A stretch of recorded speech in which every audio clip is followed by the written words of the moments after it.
Сәлеметсіңдер ме оқушылар, 11 сынып алгебра сабағын бастайық. Бүгінгі сабақтың тақырыбы рационал көрсеткішті дәреже.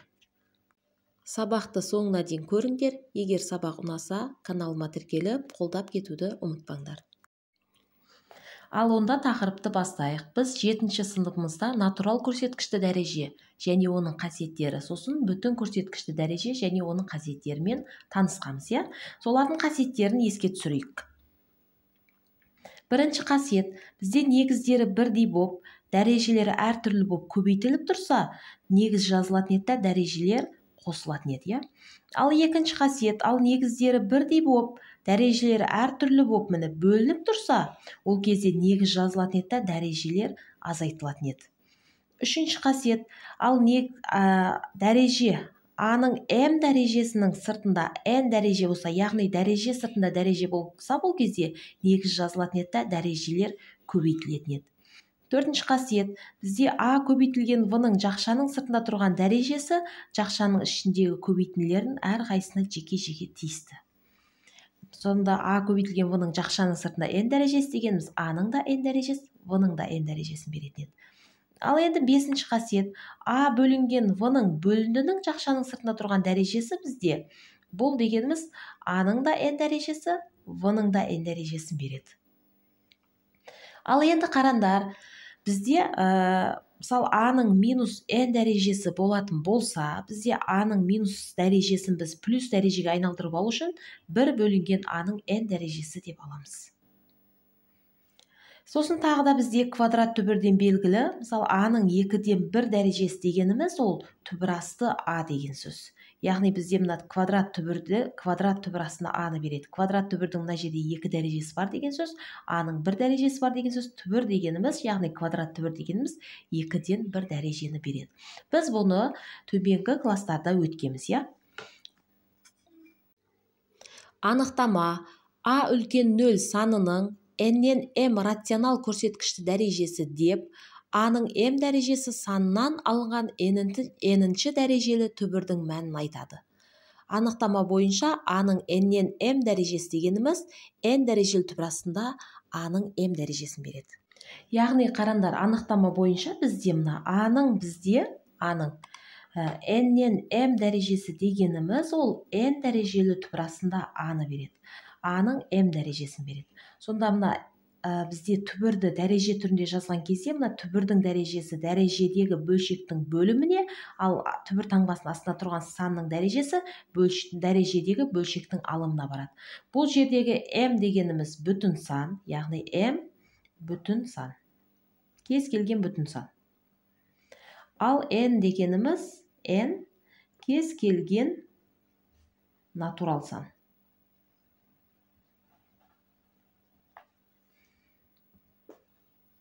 Бұл жердегі N дегеніміз түбірдің көрсеткішін береді, ал M дегеніміз түбір таңбасының астындағы А санының дәрежесін береді. Енді қарандар, осыдан көрсетейін. Мысалы бізде 3-дің 6-дан 5 дәрежесі болатын болса, біз бұны 6 дәрежелі түбір астында 3-дің 5 дәрежесі деп жазып аламыз. Сонда мына бөлшектің бөлімі түбірдің дәрежесіне, бөлшектің алымы түбір таңбасының астында тұрған санның дәрежесіне барады. Енді қарандар, мысалы 4-дің 8-ден 3 дәрежесі дегеніміз 8 дәрежелі түбір астында 4-дің 3 дәрежесі дегенді береді. Ал онда осыған мысалдар қарастырайық. Яғни бірінші мысал. Ал енді мысалдарды шығарайық. Қарандар, бірінші мысалда бізде рационал көрсеткішті дәрежені түбір түрінде жазыңдар дейді. Яғни мен біріншісін шығарып көрсетейін. Бізде біріншісінде 6-ның 5-тен 2 дәрежесі дейді. Жаңа айтқанымдай, бізде санның бөлшек, яғни жай бөлшек дәрежесі болса, 5-тен 2 дәрежесі болса, бұл дегеніміз 5 дәрежелі түбір астында 6-ның 2 дәрежесін береді. Міне біз түбір түрінде жаздық. Ал енді екіншісін қарақ. Екіншісі А-ның бізде минус 13-тен 4 дәрежесі ма? Бұл дегеніміз 13 дәрежелі түбір астында А-ның минус 4 дәрежесін береді. Сонда бізде жаңа айттым, бөлшек мына жердегі N дегеніміз ол натурал бүтін сан, натурал сан, ал M дегеніміз бізде бүтін сан еді. Яғни қарандар, мысалы бізде А-ның n-нен m дәрежесі дегеніміз ол n дәрежелі түбірасында a-ның m дәрежесін береді. Бұл жердегі n әрқашан натурал сан, ал m дегеніміз бүтін сан болады. Сонда бізде мына бөлшектің бөлімі ешқашан минус болмайды, ол себебі минус дәрежелі түбір болмайды. Сонда 13 дәрежелі түбірасында минус 4 болып тұр. Ал енді үшіншісін көрсетейін. Үшіншісінде бізде 5-тің 1,7 дәрежесі. Қараңдар, бізде осындай дәреже ондық бөлшек түрінде келсе, біз оны не істейміз? Жай бөлшекке айналдырып аламыз. Сонда мына 5 өзі тұра береді да, біз бұны 10-нан 17 деп жазып аламыз.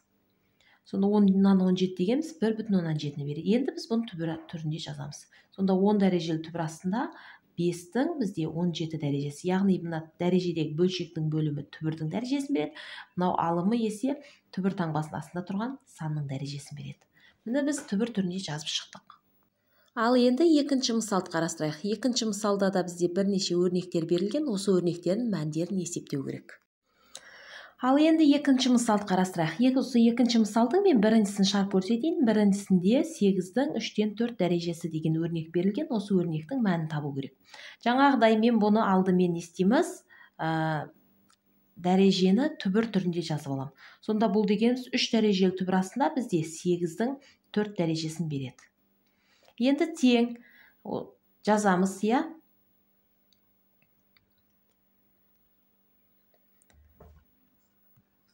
Енді қараңдар, бұл өрнекті мен былай жазып аламын. Мына 3 дәрежелі түбір өзі тұра береді.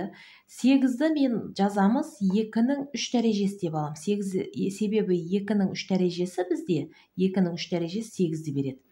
Бұның жақшаның сыртында не бар? Тағы да 4 дәреже бар. Енді жаңағыдай дәреже сыртында дәреже болса бізде не істейтін еді? Негіз жазылатын еді, дәрежелер көбейтілетін еді. Сонда мына түбірдің өзін жазып қоямыз. 2 өзі тұра береді, дәреже сыртында дәреже болса негіз жазылады, дәрежелер міне көбейтіліп 12 болады. Тең, енді қараңдар, бізде тағы да формула бар еді. nk дәрежелі түбір астында a-ның k дәрежесі болса, мына дәрежемен түбірдің дәрежесі қысқаратын болса, қысқартып n дәрежелі түбір астында a деп жазып қоюға болатын еді. Бұл формула. Дәл осы сияқты мына 12 мен 3 қысқарады, мынау 1 болып кетеді, мынау есе 4 болып қалады. Сонда бұл жерде дегеніміз 2-нің 4 дәрежесінің өзі қалады деген сөз. 2-нің 4 дәрежесі дегеніміз енді 2 көбейту 2 көбейту 2 көбейту 2 деген сөз. Яғни 4 2-ні бір-біріне көбейтеміз деген сөз міне. Оны жазбай ақ қойсақ та болады.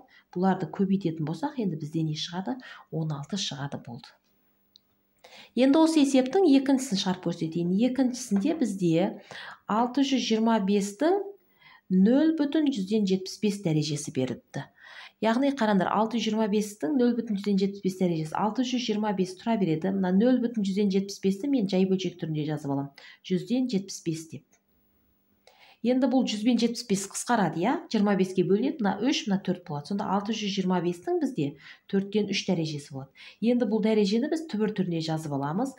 Бізде яғни a-ның n-нен m дәрежесі дегеніміз n дәрежелі түбір астында a-ның m дәрежесін береді. Дәл осы формуламен мынаны 4 дәрежелі түбір астында 625-тің 3 дәрежесі деп жазып аламыз. Тең, енді қарандар, 4 дәрежелі түбір өзі тұра береді. 625 бізде қарандар 5-тің 4 дәрежесін береді. Бұның жақшаның сыртында тағы несі бар? 3 дәрежесі бар. Тең, енді қарандар, дәрежелерін орнына ауыстыруға болады. 4 дәрежелі түбір астында мына 5-тің 3 дәрежесінің жақшаның сыртына 4 дәрежесі деп дәрежелерін орнына ауыстырып жібереді. Сонда мына 4 дәреже мен 4 дәрежелі түбір қысқарып кетеді да бізде 5-тің 3 дәрежесі қалады. 5-тің 3 дәрежесі дегеніміз 5 көбейту 5 көбейту 5 деген сөз. Ол 125-ті береді. Енді үшіншісін шарп көрсетейін. Үшіншісінде бізде 128-дің минус 7-ден 3 дәрежесі деген өрнек берілген. Осы өрнектің мәнін табу керек. Алдымен мен жаңа айтып өттім, я? Тұра берсін мақұл. Бізде мынандай формула бар еді. a-ның бізде минус n дәрежесі болатын болса, оны біз плюс дәрежеге айналдыру үшін 1 бөлінген a-ның n дәрежесі деп жазып алатын едік. Осы формуланы қолданамыз. Минус дәреже ма? Біз оны плюс дәреже қылып алу үшін 1 бөлінген дейміз да 128-дің 7-ден 3 дәрежесі деп жазамыз. Енді 1 бөлінген өз тұра береді. Мынау дегеніміз 7 дәрежелі түбір астында 128-дің 3 дәрежесін береді. Енді қарандар тең, бірді жазып қоямыз. 7 дәрежелі түбірде өзі тұра береді. 128 дегеніміз енді бізде 2-нің 7 дәрежесін береді. 2-нің 7 дәрежесі 128 болады. Бұның сыртында бізде 3 дәреже бар. Жаңа айтқанымдай бізде дәрежелердің орнын ауыстыруға болады. 7 дәрежелі түбір астында 2-нің 3 дәрежесінің сыртында 7 дәрежесі деп жазып аламыз. Сонда 7 дәреже мен 7 дәрежелі түбір қысқарып кетеді, бізде не қалады? 1 бөлінген 2-нің 3 дәрежесі қалады. 2-нің 3 дәрежесі деген 8-ді береді, сонда 1 бөлінген 8 болады, болды. Ал бізде дәреженің қасиеттері осы рационал көрсеткішті дәрежеге де орындалады. Яғни бірінші қасиетті қараңдар. Мысалы бізде А-ның R дәрежесі көбейтілген А-ның S дәрежесі болатын болса, бұл жерде де негіздері бірдей болып, дәрежелер әртүрлі болып көбейтіліп тұрса, негіз жазылады да R мен S қосылады. Екінші, А-ның R дәрежесі бөлінген А-ның S дәрежесі болса, яғни негіздері бірдей болып, дәрежелер әртүрлі болып бөлініп тұрса, негіз жазылады да дәрежелер азайтылады. Енді үшінші қасиет, бізде А-ның R дәрежесінің сыртында S дәрежесі болатын болса, бізде А жазылады да мына R мен S көбейтіледі. Яғни дәреже сыртында дәреже болса, дәрежелер көбейтіліп кетеді. Енді төртінші қасиетте бізде А көбейтілген В-ның жақшаның сыртында тұрған R дәрежесі дегеніміз А-ның да R дәрежесі, В-ның да R дәрежесін береді. Бесінші қасиет, А бөлінген В-ның жақшаның сыртында R дәрежесі дегеніміз ол А-ның да R дәрежесі, В-ның да R дәрежесін береді. Яғни жақшаның сыртында тұрған дәреже, жақшаның ішінде не бар, соның бәріне тиісті. Бұл жердегі В ешқашан нөлге тең болмайды. Ал енді мысал қарастырайық. Яғни үшінші мысалда бізде өрнектер берілген, осы өрнектерді ықшамдайық. Ал енді біз осы қасиеттерді пайдаланып есептер шығарайық. Қараңдар, үшінші мысалдың біріншісін шығарып көрсетейін. X-тің 2-ден 1 дәрежесі азайту Y-тің 2-ден 1 дәрежесі бөлінген X-тің 4-ден 1 дәрежесі қосылған Y-тің 4-ден 1 дәрежесі қосу Y-тің 4-ден 1 дәрежесі деген өрнек берілген. Осы өрнекті ықшамдау керек. Ол үшін мен былай жазып алам. Мына бізде X-тің 2-ден 1 дәрежесін 4-ден 1 дәрежесінің сыртында 2 дәрежесі деп жазып алам. Себебі дәреже сыртында дәреже болса, екеуі көбейтіліп, бәрібір мына 2 мен 4 көбейтіліп 2-ден 1 қалатыны. Азайту Y-тің да 2-ден 1 дәрежесін 4-ден 1 дәрежесінің сыртында 2 дәрежесі деп жазып аламыз. X-тің 4-ден 1 дәрежесі өзі тұрады, қосылған Y-тің 4-ден 1 дәрежесі өзі тұрады. Қосу мына жерде Y-тің 4-ден 1 дәрежесі деп жазып қоямыз. Тең, енді қараңдар, бізде мынандай формула бар еді. А-ның 2 дәрежесі азайту В-ның 2 дәрежесі дегеніміз, екі өрнектің квадраттарының айырмасы дегеніміз, осы өрнектердің айырмасы мен қосындысының көбейтіндісіне тең деген.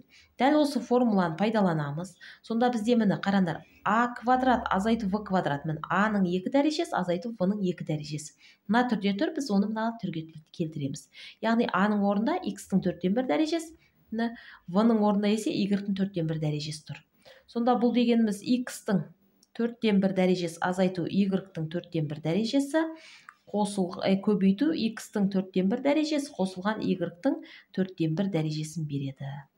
Бөлінген X-тің 4-ден 1 дәрежесі қосу Y-тің 4-ден 1 дәрежесі өзі тұрады да, қосылған Y-тің 4-ден 1 дәрежесін жазып қоямыз. Сонда мына қосындысымен, плюстығымен бөлшектің бөлімі қысқарып кетеді да, бізде X-тің 4-ден 1 дәрежесі азайту Y-тің 4-ден 1 дәрежесі қалады. Мынау қосу бізде Y-тің 4-ден 1 дәрежесі де өзі тұрады. Сонда қараңдар, мына екеуі бірдей таңбалар екі түрлі болып тұрма, екеуі қысқарып кетеді да, бізде не қалады? X-тің 4-ден 1 дәрежесі қалады. 4-ден 1 дәрежені енді жаңағыдай біз түбір деп жазып алуға болады. 4 дәрежелі түбір астында X-тің 1 дәрежесі болады, 1 дәрежені біз жазбасақ та болады. Болды, біз өрнекті ықшамдап қойдық. Ал енді екіншісін шығарайын. Екіншісінде бізде мынандай өрнек берілген, осы өрнекті ықшамдау керек. Ол үшін мен былай жазып аламын. Жаңағыдай тең, яғни бізде мына X-ты бізде X-тың 2-ден 1 дәрежесінің сыртында 2 дәрежесі деп аламын. Бәрібір бұл 2 мен 2 қысқарып кетіп X-ті береді. X-тің орнына осылай жазып алуға болады. Мына Y-тың 2-ден 1 дәрежесінің сыртында бұны да 2 дәрежесі деп жазып аламыз. Енді қараңдар, мынау бізде X-тың 2-ден 1 дәрежесі көбейтілген X-тың 4-ден 1 дәрежесі деп жазып аламын. Себебі екеуі көбейтілген кезде бізде негіздері бірдей болып, дәрежелер әртүрлі болып көбейтілген кезде негіз жазылатын еді. Міне А-ның М дәрежесін А-ның N дәрежесіне көбейткен кезде N мен M қосылатын еді. Сонда бұл жерде де мынада X жазылады да, мынау 2-ден 1 мен 4-ден 1 қосылған кезде бізде мына 4-ден 3 дәрежені береді. бұл түсінікті болсын деп айтып жатырмын сендерге. Енді қосу, мына жерде x-тің 2-ден 1 дәрежесін жазамыз да, көбейту y-тің 4-тен 1 дәрежесі өзі тұра береді. Көбейту, мына жерден де қарандар, бұлай жазып аламыз. x-тің 2-ден 1 дәрежесін, x-тің 2-ден 1 дәрежесінің сыртында 2 дәреже, y-тің 4-тен 1 дәрежесі өзі тұра береді. 2-ден 1 дәрежен 4-тен 1 дәреженің сыртында 2 дәреже деп жазып аламыз. Қосылған мына жерде x-тің 4-тен 1 дәрежесі тұрады, мынаны y-тің 4-тен 1 дәрежесінің сыртында 2 дәреже деп жазып аламыз. x-тің 1 бөлінген 2 дәрежесі қосылған y-тің 1 бөлінген 2 дәрежесі өзі тұра береді. Мынаны көбейту дейміз да, сразу орын ауыстырып аламыз. y-тің 4-тен 1 дәрежесі бөлшектің бөліміне барады, x-тің 4-тен 1 дәрежесі бөлшектің алымына барады. Тең. Енді біз мынаны а квадрат, жаңағы а квадрат азайту в квадрат тең а минус в, а плюс в болатын екі жақшаға түрлендіреміз. Сонда бұл дегеніміз x-тің 2-ден 1 дәрежесі азайту y-тің 2-ден 1 дәрежесі, x-тің 2-ден 1 дәрежесі қосылған y-тің 2-ден 1 дәрежесі болып екі жақшаға түрленеді. Мына жерден есе x-тің 2-ден 1 дәрежесін бізде жақшаның сыртына шығарып жіберем. Сонда x-тің 2-ден 1 дәрежесі екеуінде де бар шығып кетсе, мынада x-тің 4-тен 1 дәрежесі қалады. Қосылған мынадан 2-ден 1 дәреже шығып кетті, y-тің 4-тен 1 дәрежесі қалады. Енді көбейту. Мына жерден де қарандар, x-тің 4-тен 1 дәрежесі мынада екеу, мынада біреу қосу, біреуін жақшаның сыртына шығарып жіберем. Сосын мынада y-тің 4-тен 1 дәрежесіне мынада біреу, мынада екеу, соны біреуін шығарып жіберем. Сонда мына жерден қарандар, мынадан біреу шықты, мынау шығып кетті, мына біреу қалып кетеді. x-тің 4-тен 1 дәрежесі қалады. Қосылған мынада да есе x-тің 4-тен 1 дәрежесі шықты, мынаның біреу шықты, бұлда y-тің 4-тен 1 дәрежесі қалады. Бөлінген x-тің 2-ден 1 дәрежесі, y-тің 2-ден 1 дәрежесі өзі тұрады. Көбейту, мынан x-тің 4-тен 1 дәрежесін жазамыз, y-тің да 4-тен 1 дәрежесін жазып қоямыз. Тең. Енді қарандар, жоғары көтерейін, қысқаратыннан қысқартамыз. Енді мына мен мына плюсті қысқарады. Мына мен мына жақшаның іші қысқарып кетеді. Бізде мынау x-тің y-тің 4-тен 1 дәрежесі мен мынау 4-тен 1 дәрежесі қысқарып кетеді. Енді бізде не қалды? Бөлімнің алымында есе x-тің 2-ден 1 дәрежесі, азайту y-тің 2-ден 1 дәрежесі қалды да, сосын x-тің 4-тен 1 дәрежесі, көбейту x-тің 4-тен 1 дәрежесі. Бұл жерде екеуі көбейтіліп тұрған кезде x жазылады да, 4-тен 1 мен 4-тен 1 не істейді? Қосылып кетеді. Бөлімде есе x-тің 2-ден 1 дәрежесі қалды. 4-тен 1-ге 4-тен 1 қоссақ, яғни ол 2-ден 1 болады. Бұл 4-тен 1 бөлікке 4-тен 1 бөлік қосылса жарты бүтін шығады. Бұл мен мынау қысқарады да бізде. Мынаны береді. Сонда екеуі бірдей қысқарып кетеді да, бізде x-тің 2-ден 1 дәрежесі, азайту y-тің 2-ден 1 дәрежесі. Бұны біз түбір түрінде жазуға болады. Түбірасты x, азайту түбірасты y деп жазып қоюымызға болады. Жауаптың берілгеніне қарап. Осымен сабағымыз аяқталды. Егер сабақ ұнаса, каналыма тіркеліп, қоңырауды басып, лайк басып кетуді ұмытпаңдар.